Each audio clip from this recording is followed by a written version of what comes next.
Assalamualaikum warahmatullahi wabarakatuh. Halo Sobat Bakuda, jumpa kembali bersama kami di podcast kesayangan kita, Akas Podcast. Bincang-bincang santai bersama tim dari bidang akuntansi dan aset Badan Keuangan Daerah Kabupaten Purbalingga yang membahas topik-topik terkini seputar akuntansi, keuangan pemerintah maupun pengelolaan barang milik daerah. Senang sekali saya Imam Subhan memandu acara bincang-bincang kita siang hari ini. Walaupun santai, tapi perbincangan kita akan membahas topik yang tentunya sangat menarik. Karena yang akan kita bahas adalah salah satu proses bisnis utama yang ada di Badan Keuangan Daerah Kabupaten Purbalingga, yaitu bagaimana menyusun laporan keuangan pemerintah daerah yang berkualitas. Nah, untuk membahas topik kita pada siang hari ini, bersama kita telah hadir dua orang narasumber yang insya Allah juga sangat kompeten. Karena beliau berdua memiliki tugas yang salah satunya adalah menyusun, menyajikan, dan mengolah data dalam laporan keuangan pemerintah daerah Kabupaten Purbalingga, sehingga sampai dengan saat ini sampai dengan tahun anggaran 2022, pemerintah daerah Kabupaten Purbalingga telah memperoleh dan berhasil mempertahankan opini wajar tanpa pengecualian dari Badan Pemeriksa Keuangan sebanyak 7 kali secara berturut-turut. Narasumber pertama kita adalah Bapak Kurniawan. Bagaimana Pak Kurniawan kabarnya hari ini? Alhamdulillah baik Mas. Alhamdulillah sehat. Beliau saat ini menjabat sebagai Kepala Subbidang Akuntansi di bidang akuntansi dan aset Badan Keuangan Daerah Kabupaten Purbalingga. Beliau juga sudah sangat familiar di kalangan Sobat Bakuda yang bertugas menyusun laporan keuangan dan biasa dipanggil dengan sapaan Pak Wawan atau Mas Wawan. Kemudian narasumber kedua kita adalah Bapak Heri Prayitno. Pak Heri, apa kabar hari ini? Alhamdulillah sehat. Alhamdulillah sehat. Nah, beliau adalah staf di Subbidang Penatausahaan Aset yang sekaligus juga sebagai admin di aplikasi SIM Aset Kabupaten Purbalingga. Beliau juga sudah sangat familiar di Sobat Bakuda yang bertugas sebagai pengurus barang maupun operator SIM Aset. Nah, sebelum kita masuki bincang-bincang kita hari ini Pak Wawan dan Pak Heri, tadi saya lihat Bapak narasumber berdua ini masuki ruangan membawa satu kotak dari kertas yang berisi dokumen dan satu kotak kaca bening yang berisi benda berbentuk piramida. Nah, kalau boleh dijelaskan terlebih dahulu Pak Wawan maupun Pak Heri, ini sebenarnya benda apa yang Bapak narasumber berdua ini bawa ke ruangan kita untuk ngobrol-ngobrol kita hari ini Pak? Monggo dijelaskan Pak. Oh iya Mas Imam, terima kasih. Jadi memang tadi sengaja saya pada saat masuk ke sini membawa ada dua benda ini ya di hadapan kita, Sobat Bakuda. Yang pertama ada ini kotak besar ya. Teman-teman Sobat Bakuda bisa melihat ya, di covernya ini ada tulisan LKPD ya, atau laporan keuangan pemerintah daerah. Ini adalah fisik ya, laporan keuangan pemerintah daerah Kabupaten Purbalingga untuk tahun 2022. Jadi barangkali Sobat Bakuda itu sampai hari ini belum pernah melihat bentuk fisik dari LKPD yang panjenengan biasa susun setiap tahun ya, kita bersama susun. Nah, bentuknya seperti ini. Kurang lebih ketebalannya ya ada 10 sentian ini, cukup tebal gitu ya. Ada 2 buku di dalamnya ya kalau kita buka. Nah, inilah LKPD yang kita susun bersama-sama, kemudian kita serahkan ke BPK ya untuk diaudit. Bentuknya seperti ini. Jadi kalau yang belum pernah melihat, nah ini barangkali bisa kami tunjukkan wujud LKPD-nya seperti ini, cukup tebal ya, sekitar 10 cm ketebalannya. Nah, ini yang pertama. Kemudian yang kedua, barangkali Sobat Bakuda juga belum pernah melihat ya.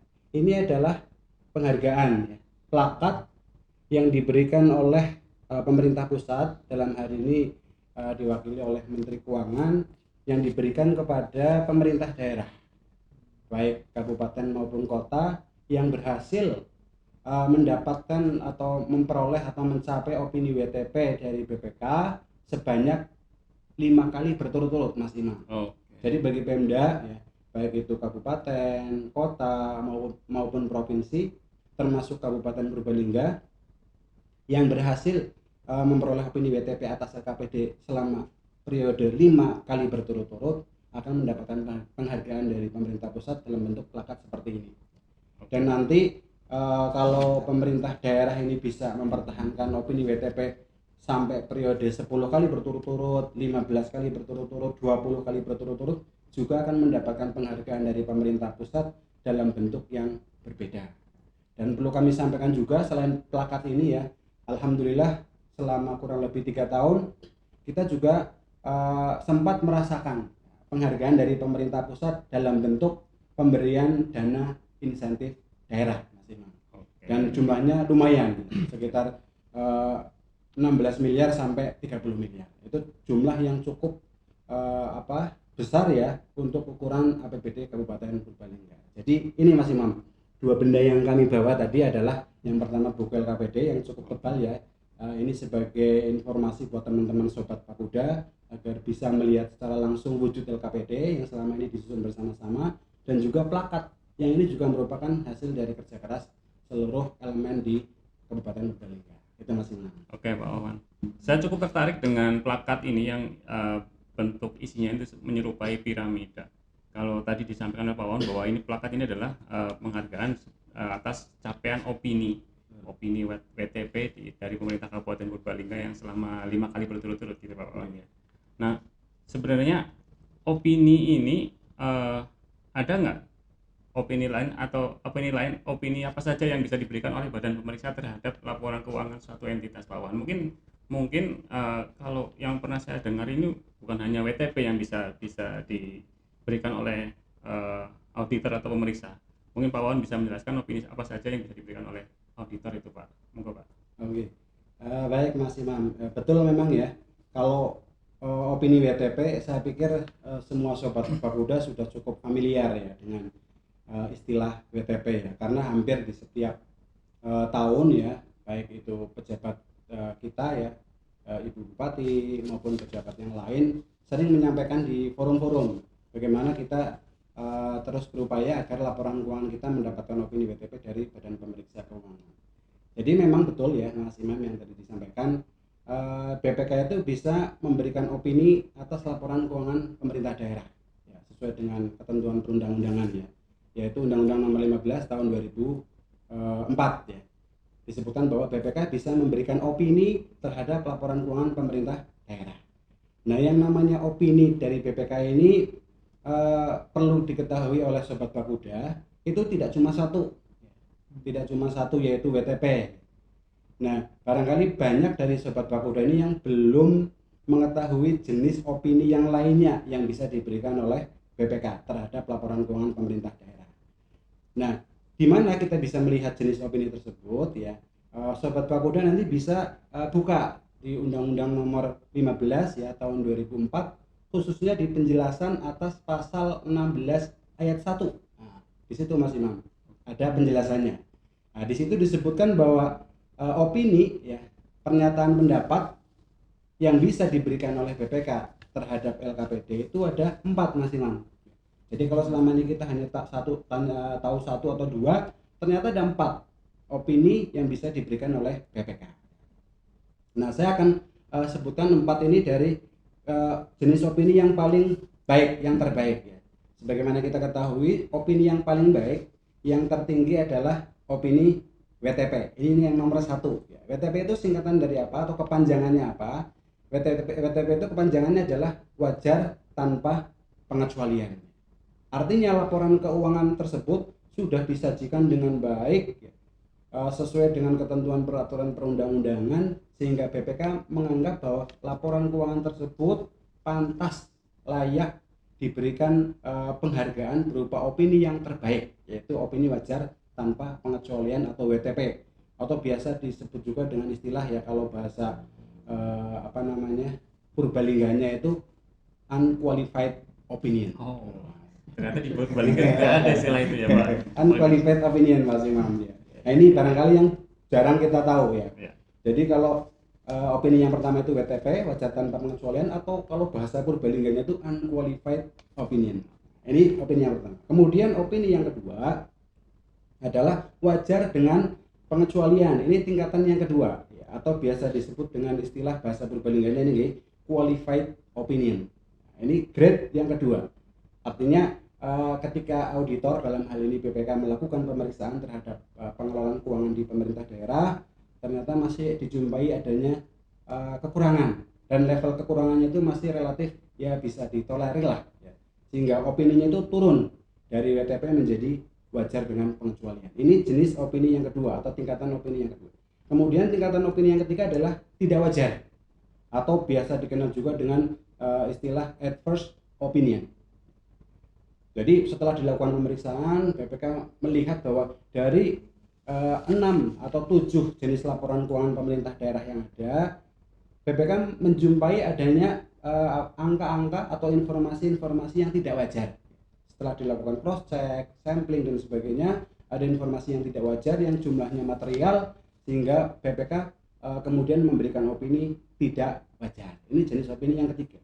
Kemudian opini yang terakhir yang bisa diberikan oleh BPK terhadap laporan keuangan pemerintah daerah adalah, ini namanya jenis opininya mungkin agak aneh ya, karena namanya adalah tidak memberikan opini atau tidak menyatakan pendapat. Jadi ketika BPK nggak memberikan opini, itu merupakan jenis opini gitu ya. Jadi opininya apa? Tidak memberikan opini atau tidak menyatakan pendapat, atau biasa dikenal, nah ini mungkin yang sering kita dengar ya, namanya dengan sebutan disclaimer.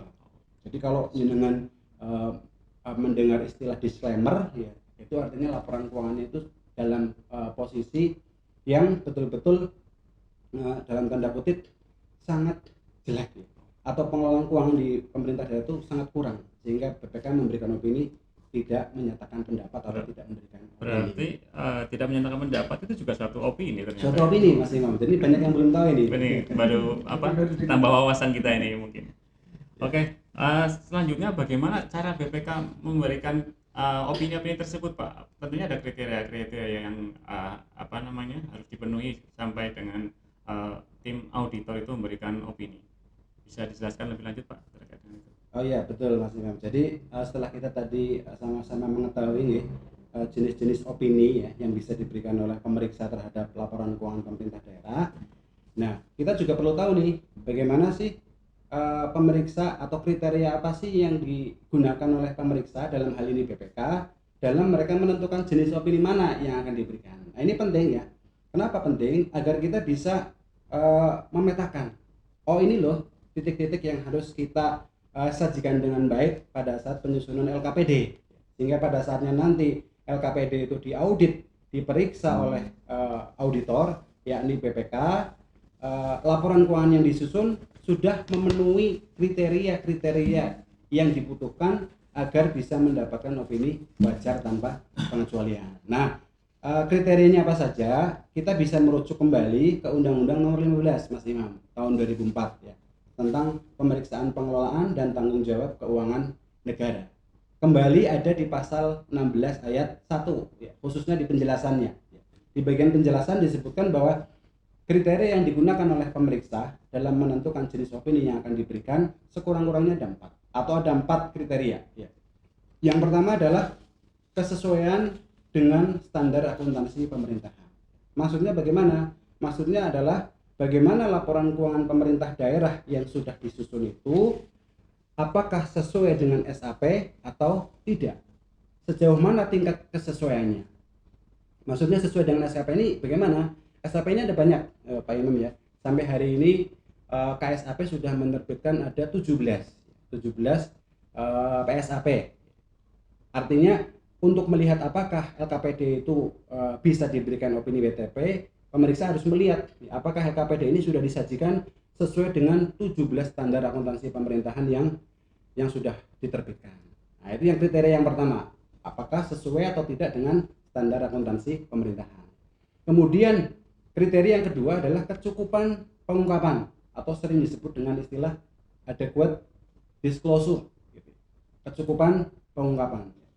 Apakah laporan keuangan pemerintah daerah itu sudah mengungkapkan, sudah menyajikan informasi-informasi yang memang secara ketentuan ya, di SAP itu ada Mas Imam ya, ada ketentuan informasi apa yang harus disajikan ya. Ketika kita membahas tentang pendapatan LRA misalnya, atau ketika kita membahas tentang kas ya, informasi minimal apa sih yang harus disajikan di laporan keuangan ya, agar laporan keuangan itu bisa memenuhi kriteria cukup ya, pengungkapannya itu memadai atau memenuhi kriteria kecukupan pengungkapan.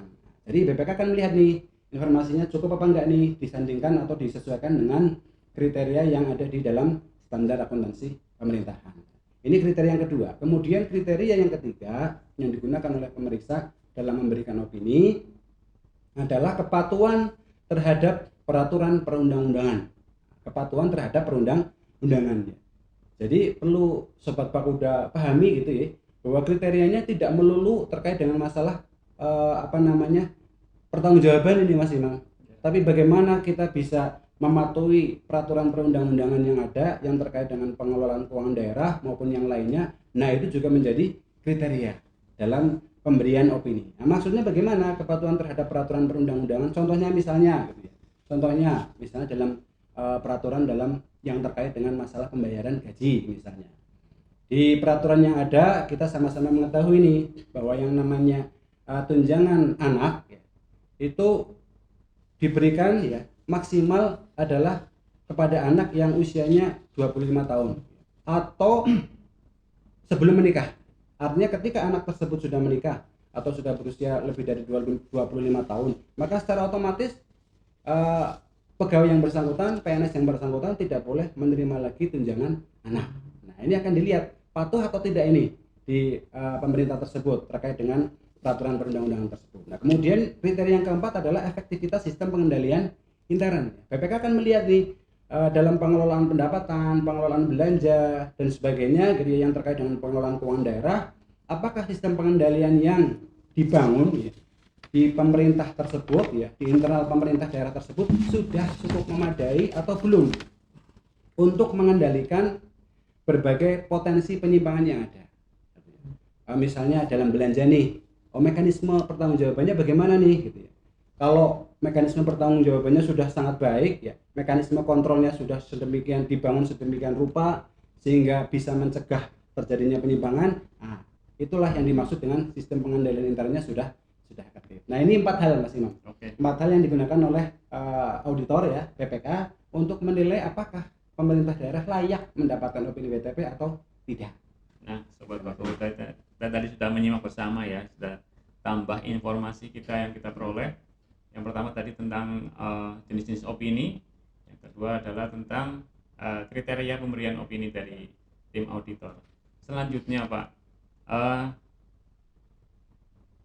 dalam menyusun laporan keuangan tentunya ada standar-standar tertentu yang harus diikuti, atau bagaimana proses penyusunan laporan keuangan itu yang harus dijalankan agar menyusun laporan keuangan itu sesuai dengan ketentuan dari perundang-undangan dan sesuai dengan harapan dari auditor. Nah, bagaimana sebenarnya Pak proses penyusunan laporan keuangan ini? Kalau kita lihat ini kan laporan keuangan yang ada contoh di depan kita ini cukup tebal. Apakah proses penyusunannya cukup dalam 1 hari atau 1 minggu? Mungkin bisa dijelaskan Pak prosesnya Pak. Bagaimana alur dari proses penyusunan laporan keuangan ini Pak? Silakan Pak. Baik Mas Imam. Ya, tadi kita sudah sama-sama mengetahui bagaimana auditor atau pemeriksa atau dalam hal ini BPK memberikan opini terhadap laporan keuangan pemerintah daerah. Nah, terkait dengan proses penyusunannya sendiri gitu ya. Kalau dari wujudnya ya, barangkali sudah bisa sedikit merefleksikan Mas Imam. Buku LKPD yang ketebalannya cukup tebal ini ya, kalau dihitung dari jumlah halamannya mungkin hampir mencapai 1000 halaman Mas Imam. Kalau dilihat dari fisiknya mungkin ketebalan sampai 10 cm ini Pak Wawan kayaknya. Nah, cukup tebal ini ya. Itu sedikit bisa tergambarkan. Artinya secara umum ya, proses penyusunan LKPD ini memang cukup panjang ya, memakan waktu yang tidak singkat ya, Mas Imam.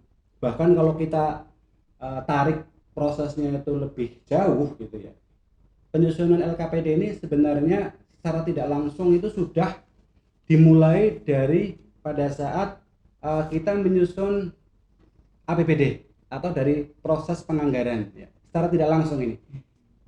Jadi dari proses penganggaran, penatausahaan ya, ini secara tidak langsung sebenarnya proses penyusunan LKPD ini sudah berjalan ya. Kalau kita bisa gambarkan secara lebih luas ya.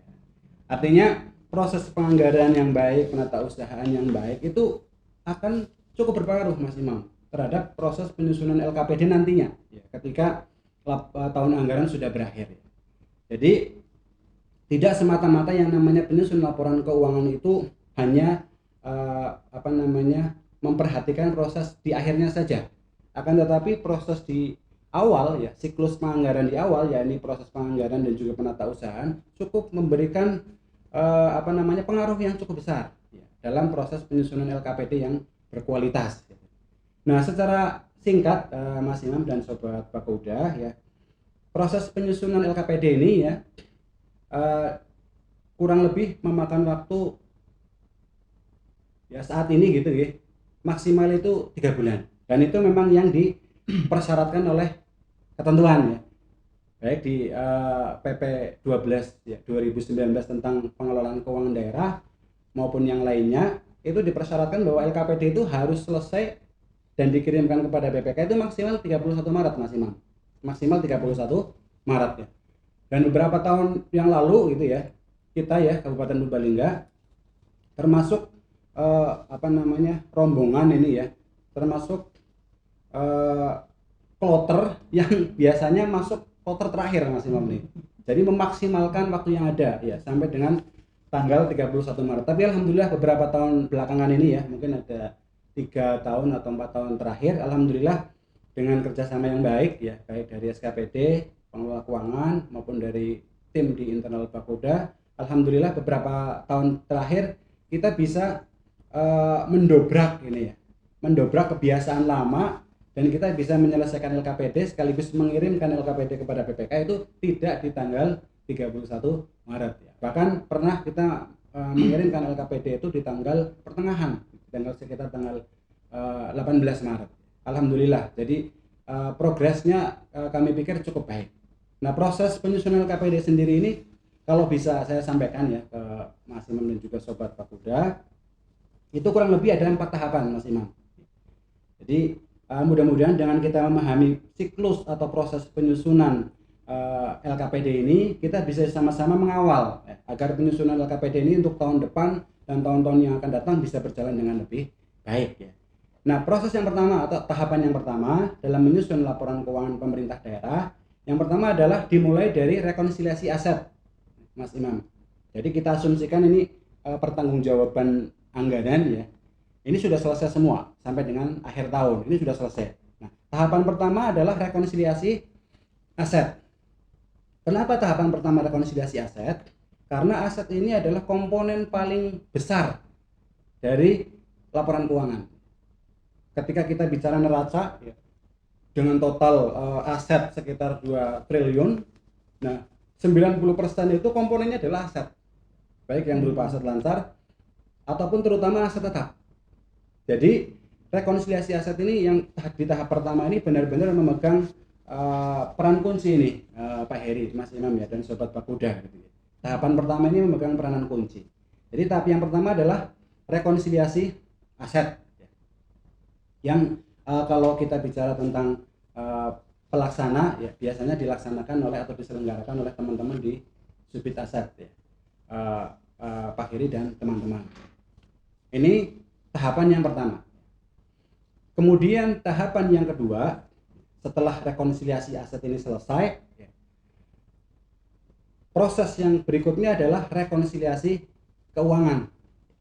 Jadi akan bergeser nih. Kalau tadinya ada di ruang aset ya, begitu selesai nanti proses itu akan geser ke sebelah utara ke ruang 16 ya, di sebidang akuntansi untuk melaksanakan rekonsiliasi keuangan. Dan selama ini alhamdulillah proses rekonsiliasi keuangan ini sudah berjalan cukup baik, artinya sudah bisa simultan.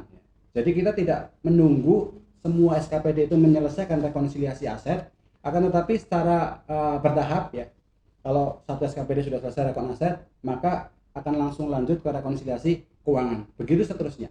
Sehingga waktu akan lebih efisien. Dan itu salah satu kunci kenapa LKPD kita beberapa tahun belakangan ini selesainya itu boleh dibilang lebih cepat dibandingkan dengan tahun-tahun sebelumnya. Karena kalau tahun-tahun sebelumnya kita menunggu dulu ini Mas Imam, semua SKPD ini menyelesaikan rekon asetnya, baru kita lanjut ke rekon keuangan. Nah, sudah beberapa tahun ini kita coba mekanisme yang baru ya. Ternyata hasilnya cukup baik. Ini yang akan kita pertahankan untuk proses selanjutnya di tahun-tahun yang akan datang. Jadi tahapan yang kedua adalah rekonsiliasi keuangan. Kemudian tahapan yang ketiga adalah konsolidasi laporan keuangan dari SKPD dan BLUD. Setelah tadi selesai rekon aset, selesai rekon keuangan, ya, kemudian terbentuk laporan keuangan SKPD dan laporan keuangan BLUD, kemudian akan dikonsolidasikan menjadi satu LKPD di subbidang akuntansi. Dan salah satu kegiatan kunci atau aktivitas kunci yang ada di konsolidasi laporan keuangan ini adalah penyusunan kertas kerja. Apa itu kertas kerja, Mas Imam dan Sobat Bakuda?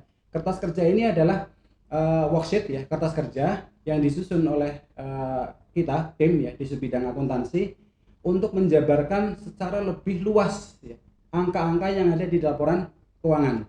Jadi kalau Mas Imam dan Sobat Bakuda lihat di LK, laporan keuangan pemerintah daerah, ini kan cuma angka-angka saja ya, dan paling satu lembar, Mas Imam.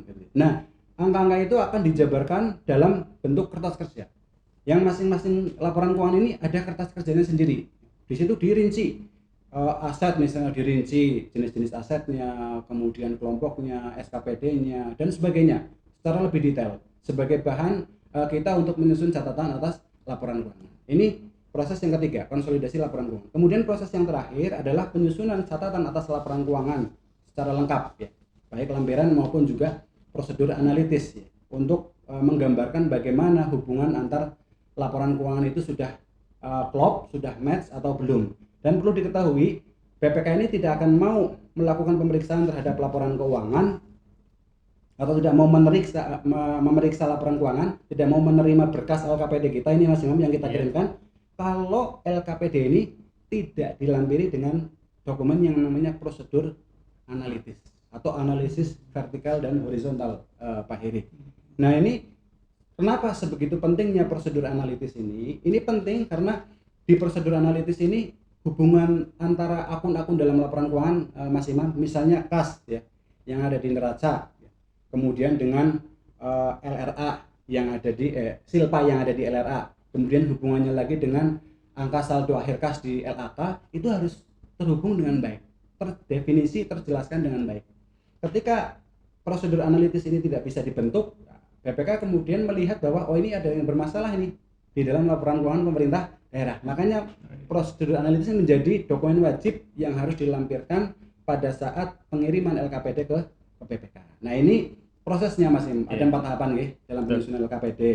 Dan barangkali nanti Pak Heri ya sebagai petugas yang selama ini bertanggung jawab dalam melakukan rekonsiliasi aset dengan SKPD dan juga sebagai administratif aset, mungkin bisa menjelaskan secara lebih luas terkait dengan proses rekonsiliasi aset itu sebenarnya seperti apa gambarannya, agar Mas Imam ini dan juga Sobat Bakuda bisa memiliki gambaran yang lebih luas terkait dengan proses rekonsiliasi aset. Betul. Monggo Pak Heri dijelaskan lebih lanjut mengenai proses rekonsiliasi aset ini secara umum bagaimana Pak prosedurnya, Pak? Terima kasih Mas Imam dan Sobat Bakuda ya. Kami akan sedikit menggambarkan bagaimana proses rekonsiliasi aset itu dilaksanakan. Seperti yang tadi disampaikan oleh Pak Kurniawan, bahwa rekonsiliasi aset ini merupakan titik awal yang memiliki peran cukup vital karena menentukan proses-proses selanjutnya. Bila mana terjadi kendala di proses awal atau dalam hal ini rekonsiliasi aset, maka bisa dipastikan rekonsiliasi keuangan juga akan mengalami kendala atau bisa dikatakan mengalami kemunduran dari jadwal yang sudah ditentukan. Sehingga memang ini satu fase yang sangat krusial dan mestinya menjadi pusat perhatian oleh para pengelola keuangan di SKPD. Kegiatan rekonsiliasi aset ini setidaknya ada 4 fase yang harus dilalui. Diawali dengan yang pertama adalah proses pengumpulan dokumen belanja sebagai data master utama dalam proses pengentrian belanja di SIM aset, dokumen belanja yang bersumber dari APBD, serta dokumen berita acara serah terima barang untuk aset yang bersumber dari perolehan lainnya yang sah, bila mana ada pada tahun berjalan diterima oleh satu entitas SKPD. Terus yang kedua, yakni proses entry belanja, baik belanja modal, belanja pakai habis, maupun pemeliharaan yang sifatnya dia menambah nilai aset melalui mekanisme kapitalisasi, serta perolehan lainnya yang sah yang bersumber dari hibah dan aset-aset hasil penelusuran atau inventarisasi manakala ditemukan di suatu SKPD ada aset yang sudah digunakan namun ternyata belum tercatat sebagai aset Pemda. Terus yang ketiga, bila mana langkah 1 dan kedua ini sudah dilaksanakan oleh teman-teman di SKPD, kita akan mengundang teman-teman untuk melaksanakan proses rekonsiliasi aset. Ini nanti akan ada tim verifikator dari Subdit Penatausahaan Aset yang tugasnya adalah secara umum melihat kesesuaian antara data yang di-entry pada aplikasi SIM aset dengan rekening belanja pada dokumen LRA yang merupakan tarikan dari aplikasi FMIS. Verifikator akan melihat apakah rekeningnya tepat. Misalkan di LRA dia berbunyi belanja personal komputer, maka pada laporan yang dihasilkan dari SIM aset harus berbunyi belanja personal komputer. Harus sama Pak Heri ya? Harus sama persis. Karena kadang gini Mas Imam, di SIM aset itu ada beberapa barang yang ada di rekening yang berbeda. Seperti contohnya printer, dia ada di peralatan personal komputer ada. Terus di alat kantor lainnya juga ada. Nah, kalau pengurus barang tidak jeli atau tidak cermat ketika proses entry, maka yang terjadi adalah kekeliruan pemilihan rekening asetnya. Sehingga ketika disajikan dia tidak sama, tidak match antara rekening belanja dengan kode aset. Nah, tugas verifikator adalah untuk melakukan pemeriksaan kekeliruan yang seperti ini. Sehingga ketika proses rekonsiliasi aset selesai, laporan yang dihasilkan ini datanya akuntabel, valid. Sehingga nanti bisa digunakan untuk fase berikutnya, yakni proses rekonsiliasi keuangan. Langkah yang terakhir, bila mana seluruh SKPD telah selesai melakukan atau mengikuti rekonsiliasi aset, tim dari Subdit Penatausahaan Aset akan mengkonsolidasi atau menggabungkan laporan barang milik daerah dari seluruh SKPD menjadi laporan BMD Kabupaten. Nah, laporan-laporan ini secara umum meliputi ada rekap barang milik daerah, jurnal mutasi, ada aset tetap, aset lain-lain, aset tidak berwujud, aset ekstra kontabel, dan penyusutan dan amortisasi aset tidak berwujud. Nah, oleh tim penatausahaan aset dalam hal ini verifikator, laporan-laporan ini digabungkan menjadi satu, yang mana nantinya akan disajikan atau disampaikan kepada teman-teman di Subdit Akuntansi untuk dijadikan bahan dalam kegiatan rekonsiliasi keuangan yang menjadi fase berikutnya. Ya, sehingga ketika terjadi kekeliruan dalam proses rekonsiliasi aset atau terjadi keterlambatan proses rekon, ini dampaknya nanti akan kepada rekonsiliasi keuangan. Dari sisi waktunya jadi mundur dan sebagainya. Begitu Mas Emma. Oke, baik Pak Heri, terima kasih penjelasannya mengenai proses rekonsiliasi aset. Nah, kalau tadi kita ikuti bersama dari proses penyusunan laporan keuangan ini cukup rumit ya Pak Wawan ternyata ya, cukup panjang dan cukup rumit. Nah ini kalau boleh saya ibaratkan itu bagai membangun sebuah rumah Pak. Jadi kalau membangun sebuah rumah itu cukup rumit, jadi harus ada struktur yang kuat di sana. Tentunya proses-proses itu tentunya ada tujuan bagaimana menghasilkan laporan keuangan yang berkualitas. Nah, sebenarnya laporan keuangan yang berkualitas itu yang seperti apa sih Pak? Kalau boleh dijelaskan lebih lanjut ini, kalau tadi kan sudah menjelaskan proses-prosesnya penyusunan laporan keuangan. Nah, output dari proses itu sebenarnya sebuah laporan ini yang akan diuji oleh BPK dan akan disajikan kepada halayak umum gitu kan. Tentunya yang diinginkan oleh umum atau pembaca laporan adalah laporan keuangan yang berkualitas. Bisa dijelaskan lebih lanjut Pak? Laporan keuangan yang berkualitas itu yang seperti apa Pak? Baik Mas Imam. Tadi kita sudah cukup panjang membahas tentang bagaimana sebuah LKPD itu tersusun gitu ya. Dan tentunya ketika kita menyusun LKPD kita berharap gitu ya, berharap kemudian memiliki target ya bahwa LKPD yang kita susun adalah LKPD yang berkualitas. Laporan keuangan pemerintah daerah yang kita susun adalah laporan keuangan yang bisa menjelaskan segala hal yang dibutuhkan oleh para pengguna laporan keuangan. Jadi betul, memang laporan keuangan yang disusun itu harus memiliki kualitas yang baik. Nah, di sini pertanyaan berikutnya adalah seperti apakah laporan keuangan pemerintah daerah yang berkualitas itu ya? Karena ini juga cukup menentukan Mas Imam. Bagaimana nanti pemeriksa akan mampu untuk memberikan opini WTP dengan laporan keuangan kita yang berkualitas. Nah, kalau kami melihat pada beberapa ketentuan yang ada ya, terutama di PSAP, di Pernyataan Standar Akuntansi Pemerintahan nomor 1 ya, di situ sekurang-kurangnya ada 2 kriteria ini Mas Imam. Sebuah laporan keuangan pemerintah daerah ini bisa dikatakan sebagai LKPD yang berkualitas. Kriterianya sekurang-kurangnya ada 2 ini. Nah, yang pertama adalah LKPD itu harus memiliki atau memenuhi karakteristik kualitatif laporan keuangan.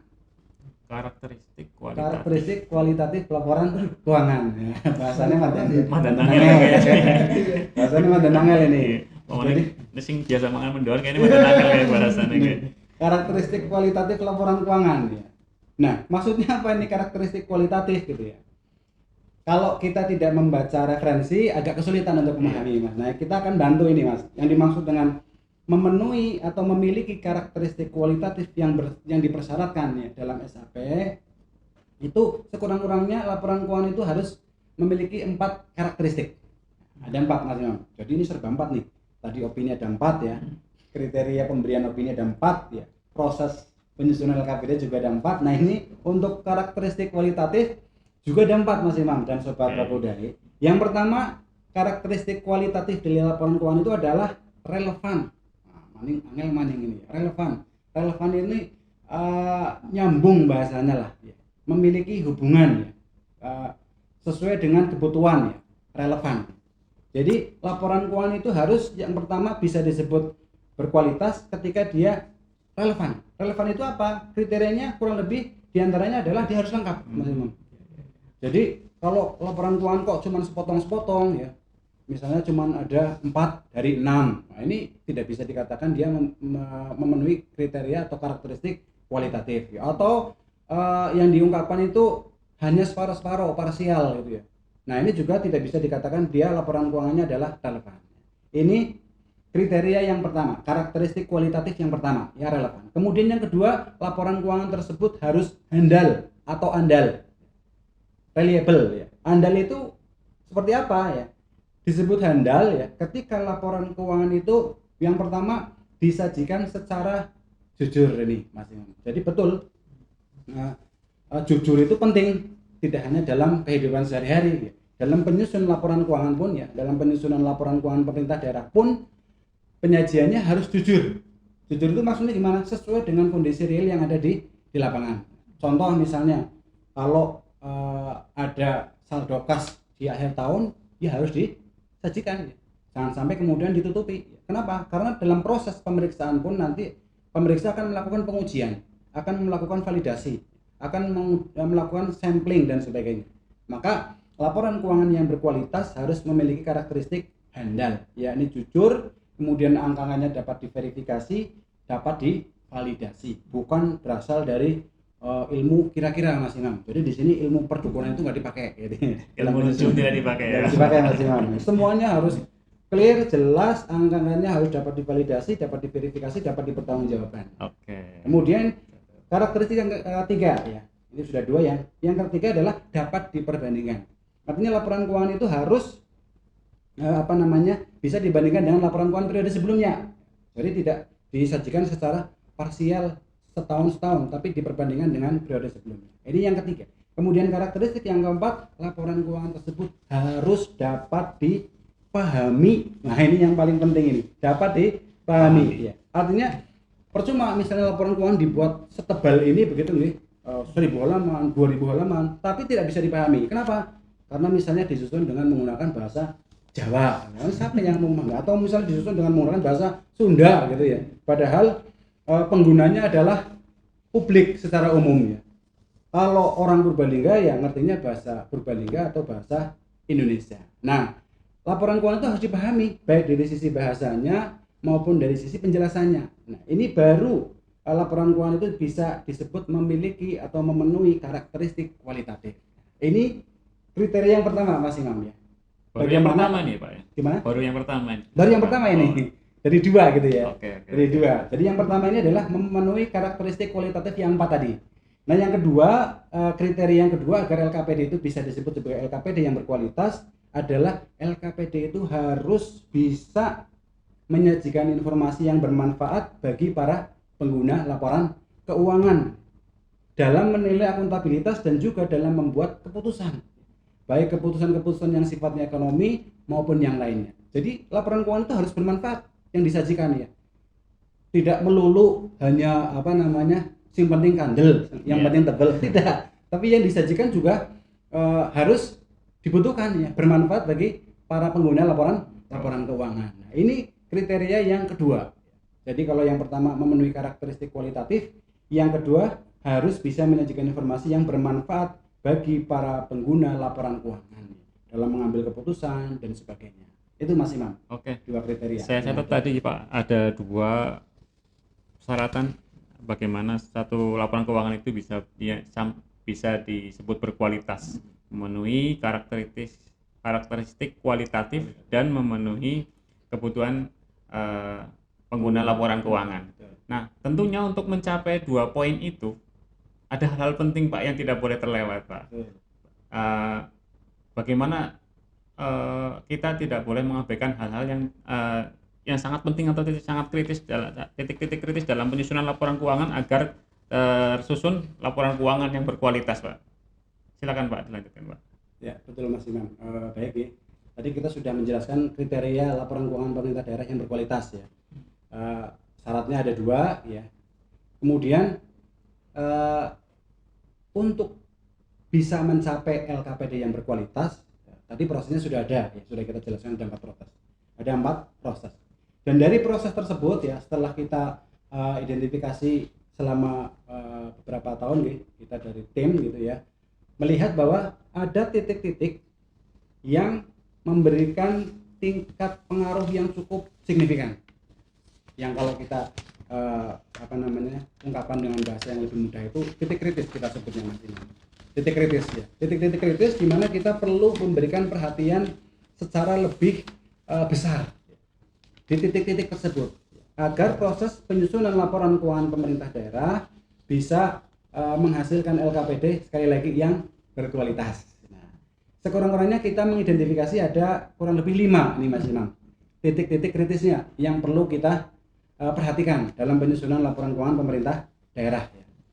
Nah, apa titik-titik kritisnya? Yang pertama, kami melihat titik kritis itu ada pada saat penyusunan anggaran.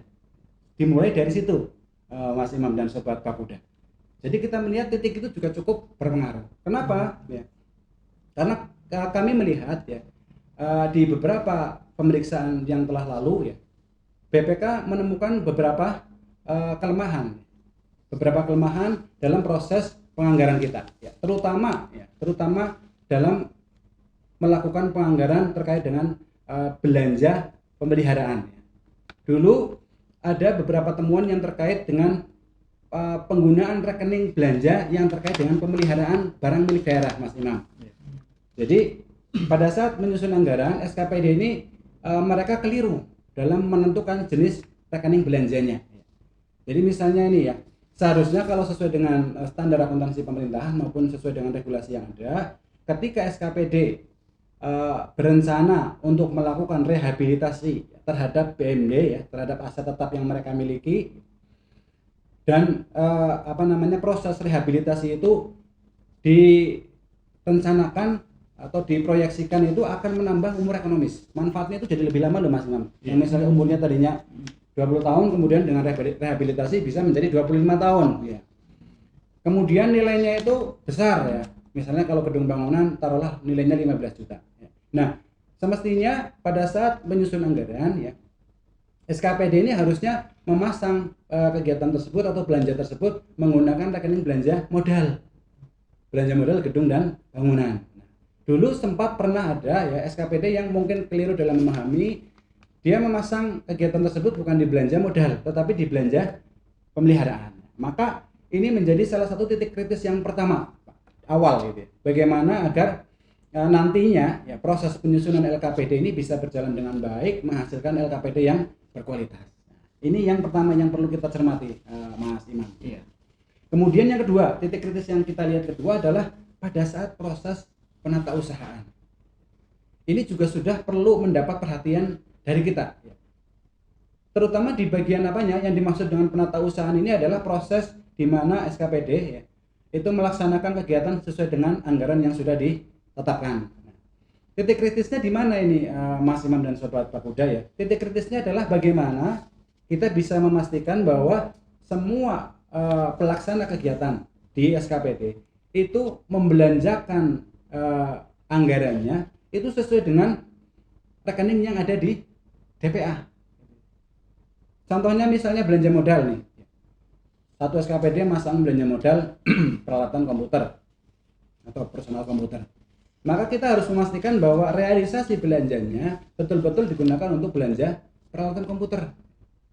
Akan menjadi masalah ketika rekening belanjanya adalah belanja personal komputer, akan tetapi realisasi belanjanya adalah belanja makler misalnya. Nah, ini akan jadi masalah pada saat kita menyusun laporan keuangan ya. Karena ada realisasi belanja yang mismatch dengan rekening pada DPA-nya. Ini salah satu contoh titik kritis di proses penatausahaan. Juga titik-titik yang lain diantaranya adalah terkait dengan proses inputting data ini Mas Imam ya. Inputting SPP, SPM ya. Masih kita jumpai ada beberapa SKPD yang mungkin masih kurang cermat ya. Misalnya dia mau meng-SPJ-kan belanja makan minum ya. Akan tetapi pada saat penyusunan SPP, SPM ya, sampai terbit SP2D, rekening yang dipilih bukan rekening makan minum, malah rekening ATK misalnya. Nah ini cukup konsekuensinya nanti cukup panjang. Kenapa? Karena nanti di teman-teman di pengurus barang mereka juga akan mencatat adanya mutasi persediaan ya. Ketika yang harusnya belanja makan minum tapi kok dimasukkan ke belanja ATK, nah dia akan berpengaruh terhadap mutasi masuk dan keluar dari ATK. Nah, maka titik ini juga cukup krusial untuk kita perhatikan di proses penatausahaan. Ini yang kedua Mas Imam. Nah titik yang ketiga ini seperti yang tadi sudah kami sampaikan di awal ya. Titik yang ketiga ini salah satu titik yang boleh kami bilang paling vital. Apa itu? Rekonsiliasi aset yang akurat dan tepat waktu. Kenapa ini menjadi titik kritis ya? Karena tadi ketika rekonsiliasi aset ini kemudian mundur misalnya, atau datanya tidak valid misalnya, maka ini secara langsung ya akan menghambat proses penyusunan LKPD. Dan ini yang dulu kita alami pada saat kita masih masuk kloter yang terakhir Mas Imam. Kita masih masuk rombongan kloter yang LKPD-nya itu selesai di 31 Maret. Nah itu dulu salah satu faktornya ini ya, karena proses rekonsiliasi aset ini belum mampu menghasilkan data yang akurat ya, atau belum tepat waktu. Nah ini sehingga berdampak kepada proses penyusunan laporan keuangan secara keseluruhan. Nah, nanti mungkin Pak Heri bisa menambahkan ya terkait dengan proses rekonsiliasi aset ini, titik-titik kritisnya di mana sih ya, sehingga rekonsiliasi aset ini nanti bisa berjalan dengan baik. Ini titik kritis yang ketiga. Kemudian titik kritis yang keempat adalah di proses rekonsiliasi keuangan, terutama terkait dengan penyajian akun-akun laporan keuangan. Nah, kadang-kadang kita jumpai seperti ini Mas Imam ya. Kita sudah meminta SKPD untuk menyajikan seluruh transaksi yang ada di SKPD-nya masing-masing, baik itu persediaan, kas, piutang, utang dan sebagainya. Kita sudah minta mereka menyajikan secara keseluruhan. Akan tetapi terkadang ya, mungkin karena kurangnya pemahaman penyusun laporan keuangan di SKPD, ada akun-akun yang semestinya disajikan di laporan keuangan tapi oleh mereka tidak disajikan di laporan keuangan, sehingga berdampak pada saat pemeriksaan BPK melihat loh ini kok masih ada akun yang belum disajikan ini. Nah ini juga penting ya, karena kalau misalnya penyajiannya itu kurang banyak gitu ya, maka ini akan berpengaruh terhadap kualitas laporan keuangan pemerintah daerah. Kemudian titik kritis yang terakhir ini Mas Imam, titik kritis yang terakhir dalam proses penyusunan LKPD agar menghasilkan LKPD yang berkualitas adalah pada saat penyusunan CA LK. Kenapa? Dengan CALK ini nanti pemeriksa akan bisa membaca. Oh, angka 100 juta di laporan keuangan ini sebenarnya isinya apa sih? Misalnya ya, angka piutang sebesar 1 miliar. Oh, ini isinya apa sih? Apakah piutangnya sudah diklasifikasikan sesuai dengan jenisnya, umurnya sudah betul dan sebagainya. Nah, ini titik-titik kritis yang selama ini kita melihat sangat punya peran yang vital, Mas Imam, dalam keberhasilan kita untuk menyusun LKPD yang berkualitas. Gitu Mas Imam. Baik, terima kasih Pak Wawan, tadi sudah cukup rinci menjelaskan titik-titik kritis dalam penyusunan LKPD. Tadi satu yang belum dijelaskan adalah mengenai titik kritis di saat rekonsiliasi aset. Ini mungkin Pak Heri yang lebih tepat untuk menjelaskan masalah ini, Pak. Silakan Pak Heri. Oke, Mas Imam dan Sobat Pagoda yang kami hormati. Untuk bisa menghasilkan proses rekonsiliasi aset yang akurat dan tepat waktu, ada satu titik kritis yang mana ini merupakan awal dari rangkaian proses rekonsiliasi aset, yakni kegiatan pengumpulan dokumen belanja secara lengkap dan berkala. Ini yang mungkin sampai dengan saat ini belum bisa dilaksanakan oleh teman-teman di SKPD, Mas Imam dan teman-teman Sobat Pagoda, sehingga terkadang teman-teman itu baru mulai melaksanakan proses pengumpulan dokumen belanja ketika jadwal rekonsiliasi sudah dekat, sehingga praktis mungkin ada Sobat Pagoda yang bertanya, oh kok kayak anak kuliahan gitu ya, model SKS sistem kebut semalam, yang praktis tentu akan sangat berat ya. Nah, mengumpulkan bahan saja sudah berat, butuh waktu lama, belum lagi nanti proses entry-nya. Nah, di tahun ini kita sudah mencoba satu metode baru ya, berkolaborasi dengan teman-teman di bidang perbendaharaan, di mana kita mempersyaratkan ada satu dokumen tambahan ketika bendahara pengeluaran atau SKPD dalam hal ini mengajukan pencairan dana. Nah, di mana dokumen itu bernama surat pernyataan penginputan data. Surat pernyataan ini dihasilkan dari aplikasi SIM aset. Nah, proses yang harus dilalui adalah teman-teman pengurus barang harus menginput setiap ada kegiatan belanja, baik modal maupun belanja pakai habis di SKPD, sehingga praktis ketika bendahara dan mulai belanja tuh mereka harus langsung memberikan bukti belanja, dokumen belanja, ada nota, ada kwitansi, A2 gitu, atau berita acara serah terima barang kepada teman-teman pengurus barang agar bisa segera diinput di aplikasi aset. Nah, inputnya pun harus benar, tepat rekening, tepat nilai, yang mana itu nanti tertuang dalam surat pernyataan penginputan data yang di dalamnya tertuang atau terinci aset yang dibelanjakan itu apa saja. Nah, kita berharap dengan setiap kali ada belanja, teman-teman sudah input ya, dengan berbekal dokumen belanja yang langsung diberikan oleh teman-teman bendahara, ini akan mempercepat proses rekonsiliasi aset ya, sehingga ketika menjelang rekon digulirkan 95% belanja sudah terinput. Itu harapan kita, kecuali untuk satu jenis belanja di mana proses pencairannya itu berbasis termin yang bersumber dari dana alokasi khusus misalnya. Itu memang kita sementara ini belum memiliki kebijakan yang mengatur untuk aset yang belanjanya per termin atau bertahap, pengakuan asetnya mau seperti apa, sehingga sementara kita menunggu realisasi belanja ini final dahulu, baru nilai asetnya kita upload. Nah, kita berharap akan bisa mempercepat proses rekonsiliasi aset, yang mana ini nanti juga akan berdampak mempercepat proses rekonsiliasi keuangan di teman-teman akuntansi. Begitu Mas Imam, sedikit tambahan dari kami. Baik, terima kasih Pak Heri dan Pak Wawan sudah cukup gamblang bagaimana proses penyusunan LKPD yang berkualitas. Sebenarnya masih lagi enak-enaknya ngobrol ya ini Pak, lagi seru, tapi kita terbatas oleh waktu. Mungkin kita akan sambung di sesi podcast yang selanjutnya. Dari apa yang kita obrolkan tadi, saya boleh bacakan beberapa catatan gitu. Yang pertama adalah ada 4 kriteria dalam memberikan opini yang akan dipakai oleh auditor. Yang pertama yaitu kesesuaian dengan standar akuntansi pemerintahan, kemudian yang kedua adalah kecukupan pengungkapan, yang ketiga adalah kepatuhan terhadap peraturan perundang-undangan, yang keempat adalah efektivitas sistem pengendalian intern. Kemudian LKPD yang berkualitas adalah laporan keuangan yang disajikan sesuai dengan standar akuntansi pemerintahan dan memenuhi kebutuhan pengguna laporan keuangan tersebut. Kemudian ada hal-hal penting atau titik-titik kritis yang tidak boleh terlewatkan dalam penyusunan laporan keuangan yang perlu diperhatikan dan perlu jadi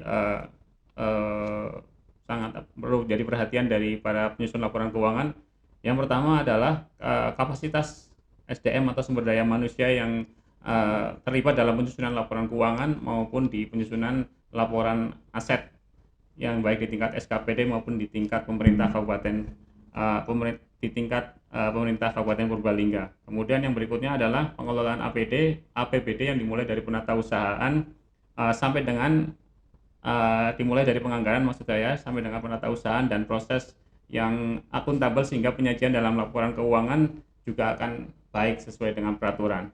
Kemudian yang berikutnya adalah perlu adanya pemetaan PMD yang mengarah pada pengelolaan PMD yang paripurna. Kemudian yang terakhir adalah mekanisme pengendalian dan pengawasan yang berkesinambungan. Demikian tadi Pak obrolan kita pada hari ini, mudah-mudahan memberikan manfaat untuk kita semua. Tentunya bagi para sobat Bakuda yang senantiasa mengikuti podcast di Bakuda.